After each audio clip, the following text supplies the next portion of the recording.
In the late summer of 2016, a park hydrologist conducting surveys in the backcountry of Yosemite National Park made a discovery that should not have been possible.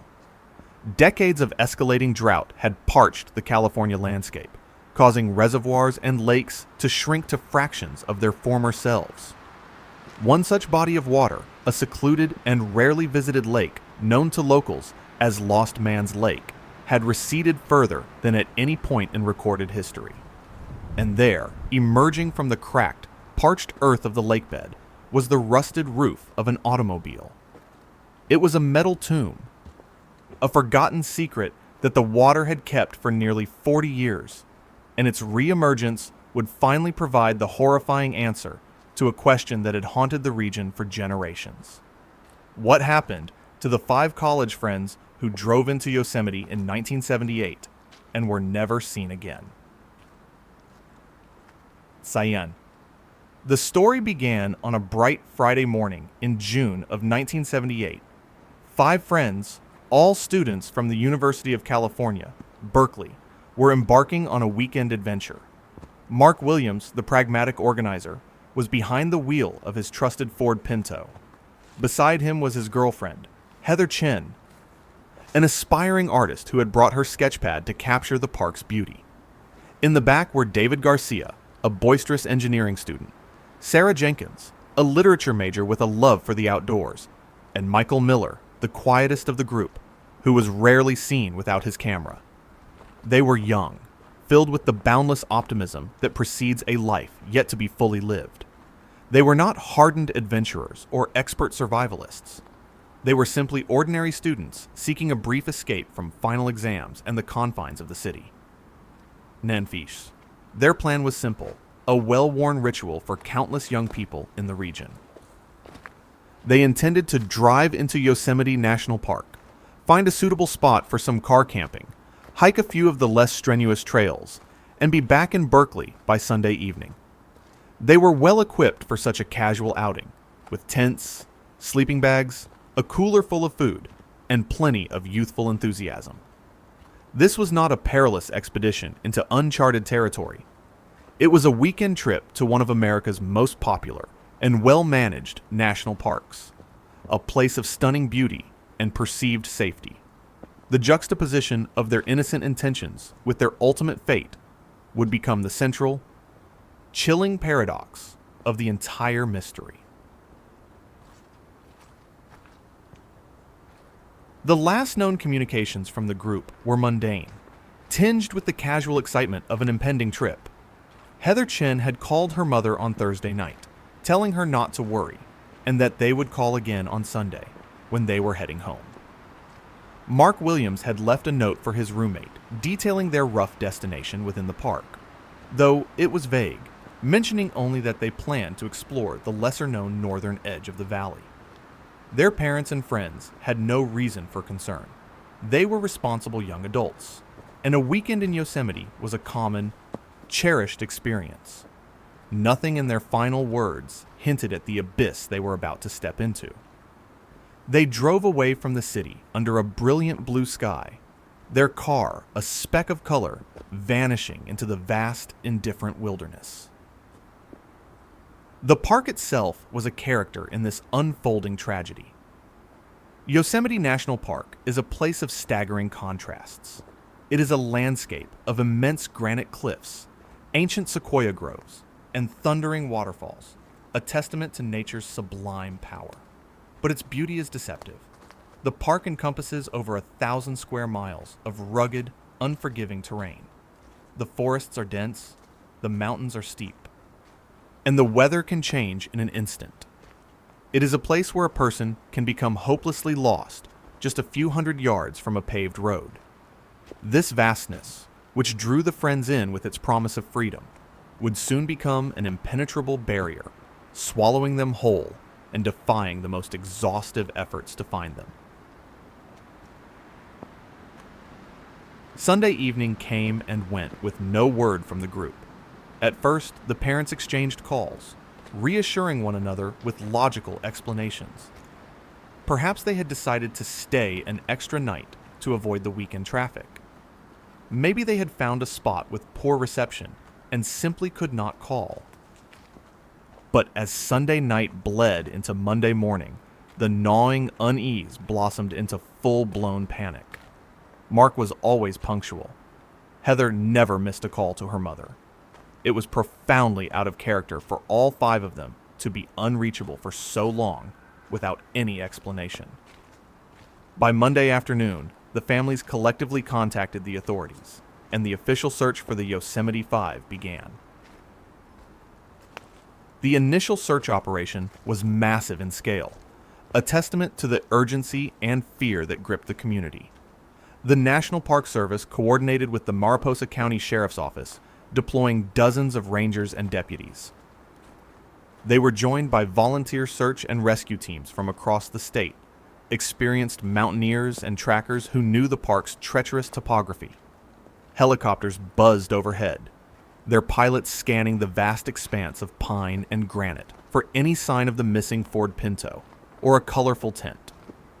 On the ground, K-9 units worked tirelessly, their handlers hoping the dogs could pick up a scent from the trailheads and parking lots where the friends might have begun their journey. Naim. The searchers were meticulous, methodical, and relentless. They scoured the park's extensive network of roads, peering down every ravine and embankment. They checked the logs at every official campsite and ranger station. They hiked the popular trails, calling out the names of the missing until their voices were raw. But the wilderness remained silent. Days turned into a week, and the search yielded nothing. Not a single footprint, not a discarded piece of equipment, not a trace of the 5 students or their vehicle. It was as if they had driven into the park and simply vanished from the face of the earth. The sheer lack of evidence was baffling and deeply unsettling to even the most seasoned investigators. In fact, early theories were considered and, one by one, systematically dismissed. The idea that they had run away to start new lives was quickly discarded. Their bank accounts remained untouched, and their families insisted they were happy and had bright futures ahead of them. There was no motive for such a drastic act. The possibility of an animal attack, perhaps a bear, was also examined. However, experts noted that an attack on 5 adults simultaneously would be extraordinarily rare, and it would invariably leave behind a significant amount of physical evidence: torn clothing, blood, and signs of a struggle. Their campsite, when it was finally located, showed no such signs of violence. The discovery of their campsite only deepened the mystery. A park ranger found it in a remote, unofficial camping area, several miles off a secondary road. 2 tents were pitched, sleeping bags were unrolled, and a small campfire had been extinguished properly. A cooler still contained some food, and personal belongings were neatly arranged inside the tents. It was a scene of perfect normalcy, a tranquil campsite that looked as though its occupants had just stepped away for a short walk and were expected back at any moment. But they never came back. The most crucial element was missing: the Ford Pinto. The tire tracks indicated it had been there, but it was gone. This single fact dismantled the most plausible theory that the group had suffered a hiking accident. If they had gotten lost or injured on a trail, their car would still be at their campsite. The focus of the search immediately intensified around the abandoned campsite. Investigators hoped the missing car was the key. Perhaps one of them had fallen ill, and the others had driven them to find help, only to crash on a remote service road. Rescue teams combed every road, path, and dirt track within a 20-mile radius. Scent dogs were brought to the campsite, but their trail went cold at the edge of the clearing where the car had been parked. It was a dead end. The search continued for weeks, fueled by a desperate hope that was slowly being eroded by the vast, unyielding wilderness. The operation was eventually scaled back, and then, with heavy hearts, officially called off. The families were left in an agonizing limbo, with no bodies to bury and no answers to ease their grief. Years passed. The active investigation into the disappearance of the Yosemite Five became a cold case, a thick file gathering dust in the sheriff's office. The story, however, did not fade away. It morphed into a piece of dark local folklore, a cautionary tale told around campfires. Theories swirled, ranging from the plausible to the fantastic. Some whispered of a serial killer stalking the park's remote corners. Others speculated about a cult or a drug deal gone wrong. A few even invoked supernatural explanations, suggesting the friends had stumbled upon something they were not meant to see. For the families, these decades were a prolonged torment, an open wound that could not heal. Every few years, a new detective would reopen the case, reread the old reports, and stare at the same blank wall the original investigators had faced. There were no leads, no new evidence, and no hope. Then, nearly 40 years after the friends vanished, the climate provided a clue that no detective ever could. The Great California Drought, a slow-motion natural disaster, gripped the state. The Sierra Nevada mountains, the source of so much of the state's water, were desperately dry. In the fall of 2016, a hydrologist from the U.S. Geological Survey was taking measurements at Lost Man's Lake, a remote alpine lake that was not part of the park's main tourist circuit. The water level had dropped more than 50 feet below its normal seasonal average, exposing a shoreline that had been submerged for centuries. As the hydrologist surveyed the newly exposed terrain, a glint of faded color caught his eye. It was the curved, rusted roof of a car, lodged nose down in the thick sediment of the lakebed. It was a completely unnatural sight, a mechanical fossil in a place of wild, rugged beauty. And the discovery triggered a complex and difficult recovery operation. The Mariposa County Sheriff's Office was notified, and the cold case file of the Yosemite Five was immediately pulled from the archives.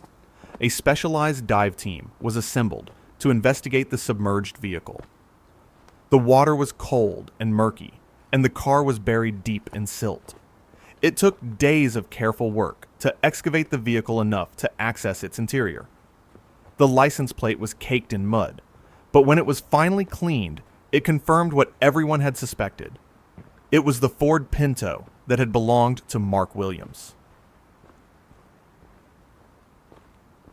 The interior of the car was a time capsule of tragedy. Decades underwater had decayed much of the contents, but some items had been remarkably preserved in the cold, low-oxygen environment. Divers recovered a waterlogged leather backpack. Inside, they found a wallet containing the faded, laminated university ID of David Garcia. They found a single hiking boot that matched the size Sarah Jenkins wore. And at the bottom of the bag, wrapped in plastic, was Michael Miller's camera. The film inside was irretrievably ruined, but its presence was another piece of the puzzle. The most grim discovery, however, was the human remains. Skeletal fragments were found scattered within the car and in the surrounding sediment, commingled and encased in mud. The car had not just been a vehicle, it had been a coffin. The recovery of the car and the remains reignited the investigation with an intensity not seen in 4 decades. The skeletal fragments were sent to a forensic anthropology lab for analysis. Using dental records and early DNA technology, the lab was able to painstakingly confirm the identities of all 5 missing students. The forensic examination also provided the first real breakthrough in the case. The anthropologists discovered evidence of perimortem trauma, injuries that occurred at or near the time of death. Sarah Jenkins had a fractured hyoid bone, a classic indicator of strangulation. Mark Williams and David Garcia both had evidence of depressed skull fractures, consistent with blows from a heavy, blunt object. This was no accident. It was a homicide. Verunfallt. This forensic breakthrough officially reclassified the case from a missing persons investigation to a quintuple homicide. A new lead investigator, Detective Evans, was assigned to the case. Evans was a veteran cold case detective who believed that no secret could be kept forever. He and his team began the monumental task of re-examining every piece of the original 1978 file. They decided to re-interview anyone who was still alive and had been questioned during the initial search. Most of the original witnesses were elderly or had passed away. Their memories faded by time. But one name in the old files stood out: Silas Blackwood. He was listed as a local resident who had been briefly interviewed after he complained to a park ranger about noise from campers in the area around the time the students disappeared. The original report noted he was uncooperative and hostile, but he was dismissed as just a cantankerous hermit. Detective Evans discovered that Silas Blackwood, now in his late 80s, still lived in the same dilapidated cabin he had occupied in 1978. The property was isolated, tucked away in a dense patch of forest a few miles from Lost Man's Lake. It was a place that time seemed to have forgotten. Evans and his team, armed with a search warrant, drove down the overgrown dirt track that led to Blackwood's cabin. The man who met them at the door was frail and weathered, with cold, suspicious eyes. He denied any memory of the missing students and told the detectives to leave his property. The search of Blackwood's cabin, however, told a different story. The small, cluttered structure was filled with decades of accumulated junk, but among the debris, the detectives found two critical pieces of evidence. The first was a small, tarnished silver locket, the kind of inexpensive jewelry a young woman might wear. Inside, though faded, was a tiny photograph of a smiling Heather Chen. It was the type of personal trophy a killer might keep. The second discovery was even more damning. Tucked away in an old ammunition box was a set of hand-drawn maps of the local area. One map detailed the topography of Lost Man's Lake. Near the deepest part of the lake, a small faded X had been marked in pencil. It was the exact location where the Ford Pinto had been found. Now faced with this irrefutable evidence, Silas Blackwood was arrested and taken into custody. At the sheriff's station, under the weight of the new discoveries and his own advanced age, he finally confessed. His account of that night in 1978 was delivered in a flat, remorseless monotone, a chilling narrative of banal evil. He told the detectives that the 5 students had set up their camp too close to his property.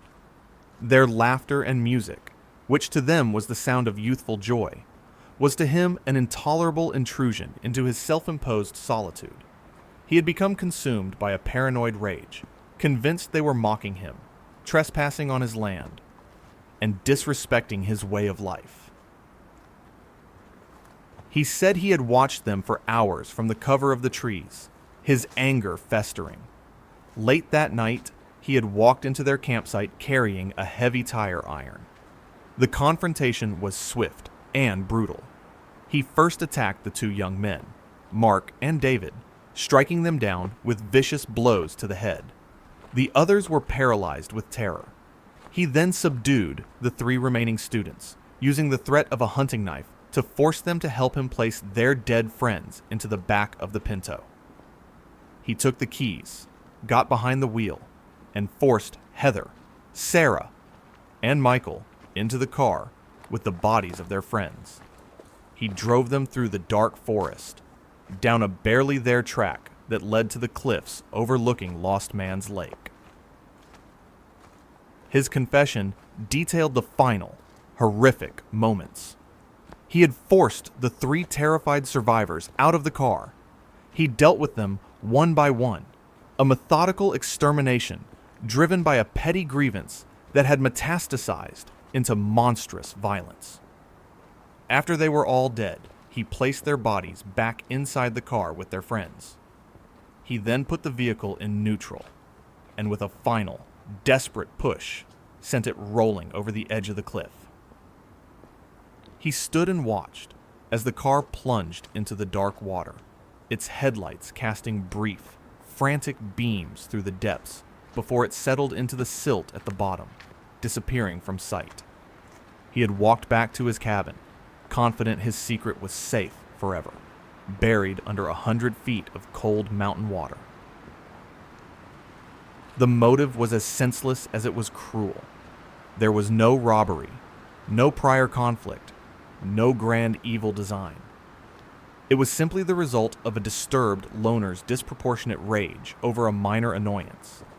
The lives of 5 vibrant young people, filled with promise and potential, were extinguished because their campfire laughter had disturbed a man who could not tolerate the sound of happiness.